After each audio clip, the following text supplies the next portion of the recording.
안녕하세요. 수미를 한의원 이동훈 원장입니다. 아동기, 청소년기 자녀분이 있으신 분이라면 누구나 성장에 관해서 관심이 많으실 겁니다.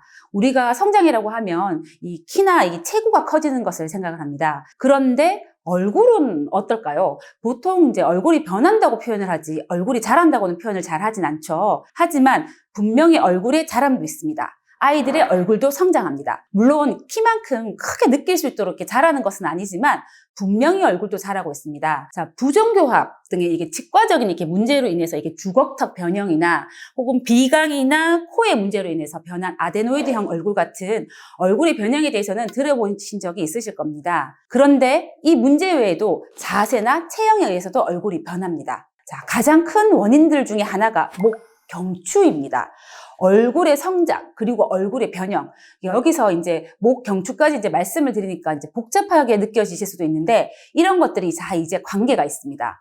목 경추의 문제라고 하면 떠오르는 게 있죠? 자, 바로 거북목입니다. 자, 이 거북목은 성인에게만 있는 것이 아닙니다. 아이들에게도 있습니다. 자, 성인의 거북목 문제는 주로 통증입니다. 하지만 성장기 아이들, 특히 아동기, 청소년기의 거북목은 통증보다 중요한 문제들을 동반합니다. 우리 아이들의 뼈는 너무 유연해서 잘 틀어지고 그래서 잘 교정되기도 하지만 견고함이 떨어집니다. 물론 성인도 이 거북목이 되면 체형의 변화가 생기지만 아동기에서 청소년기는 성장 과정이므로 거북목으로 인한 변화가 더 확연하고 빠르게 나타납니다. 말인즉슨 체형이 틀어져서 균형이 깨지는데 가속이 상당히 빠르다는 거죠. 이 목 경추의 변형이 성장기 신체에 끼치는 안 좋은 영향들에 대해서 좀 더 자세히 알아볼까 합니다. 첫 번째, 얼굴의 변화입니다. 우선 이 거북목이 되면 이 목이나 이렇게 어깨선만 변하는 게 아닙니다. 목은 우리 얼굴 전체를 이렇게 떠받치고 있죠. 그리고 사실 얼굴은 이 하나의 구조물이 아닙니다. 이 아래턱인 하악, 이 윗턱에서 이 머리 전체는 이 두 개의 골, 그리고 이를 받치고 있는 경추로 이루어져 있습니다. 대단히 정교한 시스템이죠. 근데 이 세 가지 중 어느 한 가지의 문제가 생겨도 이 전체 구조에 변화가 생기는데 거북목으로 인해서 경추에 문제가 된다면 당연히 전체 구조에도 영향이 생깁니다. 자, 목이 앞으로 이렇게 빠지니까 하악이 아래로 이렇게 처지면서 입을 자연스럽게 이렇게 벌리게 됩니다.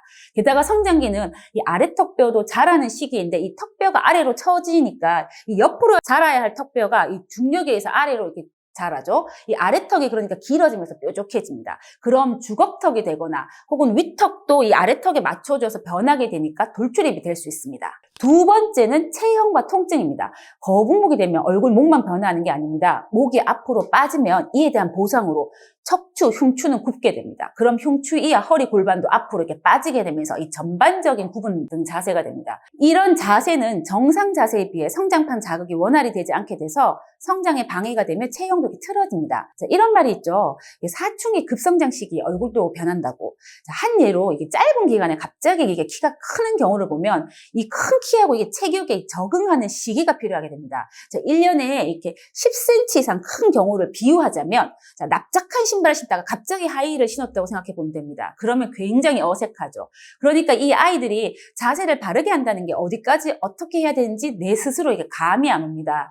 또 아이들이 또 많은 시간을 함께 보내는 이 책상하고 의자가 갑자기 이 커버린 몸에겐 낮고 이게 작죠. 그러니까 이제 몸을 이렇게 구부리게 되고 거북목 자세가 되는 겁니다. 이 과정에서 자세만 변하는 게 아니라 얼굴의 형태도 변하는 거죠. 근데 이게 또 문제인 게 이 시기에 통증이 성장통과 좀 혼동되기도 합니다. 이게 성장통은 이게 진단명이 아니라 일종의 이게 증상인데 만 3세에서 12세 사이의 성장기 아이들이 특별한 신체적 증상의 이상이 없는데도 양쪽이 종아리나 무릎, 허벅지, 팔 등이 아프다고 하는 경우가 성장통입니다.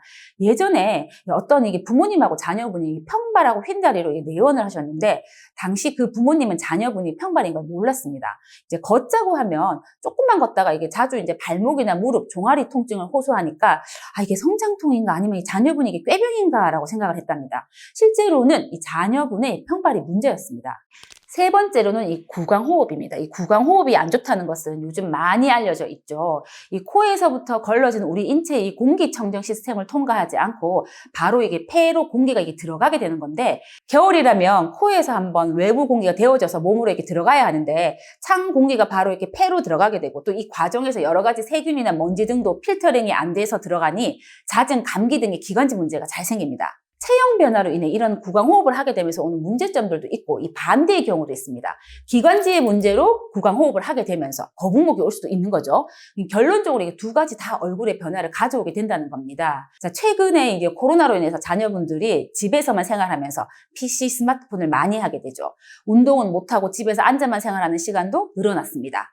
활동하는 시간보다 정적으로 보내는 시간이 더 많아지면 그만큼 앉아있거나 누워있거나 하는 시간 동안 체형이 더욱 악화될 확률이 더 커지고 있습니다. 성장기 아이들의 1년은 충분히 중요한 시기이고 이런 시기에 잘못된 자세와 습관들은 체형을 망가뜨리기에 충분한 기간입니다. 또한 지금의 1년, 2년이 바쁘다는 핑계로 시기를 놓치게 되면 아이들의 얼굴은 계속해서 변하고 건강상의 문제는 물론 콤플렉스로 다가와서 정서적인 문제를 주기도 합니다. 내 자녀에게 좀 더 관심을 갖고 보다 보면 몸이 전부 성장하기 전에 체형을 바로잡고 건강하고 예쁜 체형으로 성장할 수 있도록 도울 수 있는 부분들이 많다는 것을 말씀드립니다. 영상 시청해 주셔서 감사합니다.